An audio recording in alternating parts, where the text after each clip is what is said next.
हमारा 76 क्वेश्चन है, प्रभावकारी शिक्षण फलन है। इसके विकल्प है स्पष्ट एवं यथा तथ्य संप्रेषण का, उचित कक्षा अनुशासन का, नियमित अध्ययन का, कक्षा में अविलंब नियमित रूप से आना। तो जवाब है स्पष्ट एवं यथायथ संप्रेषण का। छोटे बच्चों के लिए शिक्षा का माध्यम होना चाहिए मातृभाषा, अंग्रेजी भाषा, क्षेत्रीय भाषा या राष्ट्रभाषा। तो जवाब है मातृभाषा। संदर्भ पुस्तकों एवं अन्य पाठ्य सामग्रियों के अध्ययन से क्या लाभ है?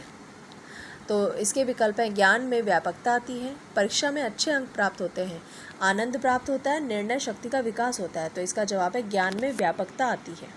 गणित शिक्षण के लिए निम्न में से कौन सी संप्रेषण रणनीति सर्वाधिक उपयुक्त है? तो इसके विकल्प है निरंतर गध रणनीति, निर्णय तालिका, एल्गोरिथम या स्वन्वेषण रणनीति। तो जवाब है एल्गोरिथम।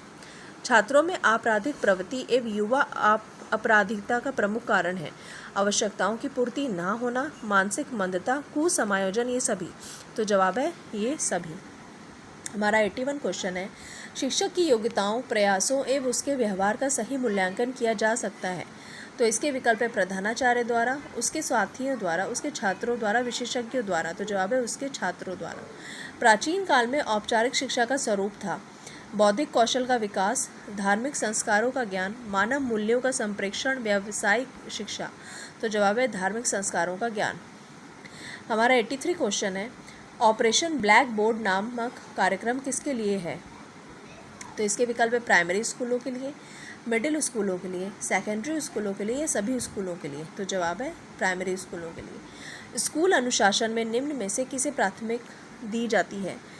नापसंदीदा व्यवहारों पर अंकुश, छात्रों का योजनाबद्ध विकास, प्रधानाचार्य के आदेशों का अनुपालन, सामाजिक नियमों का सहर्ष परिपालन। तो जवाब है सामाजिक नियमों का सहर्ष परिपालन।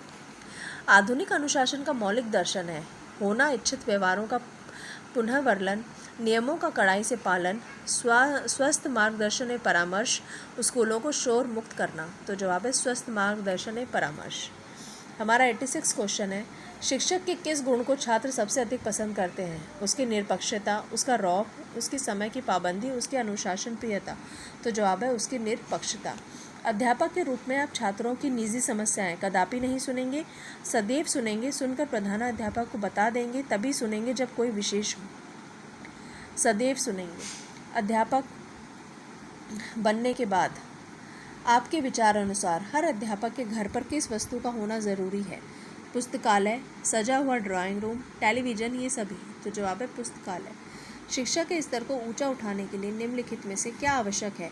पाठ्य पुस्तकों का सतत मूल्यांकन, पाठ्यक्रम में संशोधन, छात्रों का सतत मूल्यांकन, अध्यापकों का उच्च वेतन। तो जवाब है छात्रों का सतत मूल्यांकन।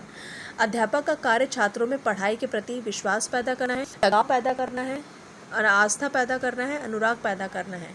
तो जवाब है अनुराग पैदा करना है।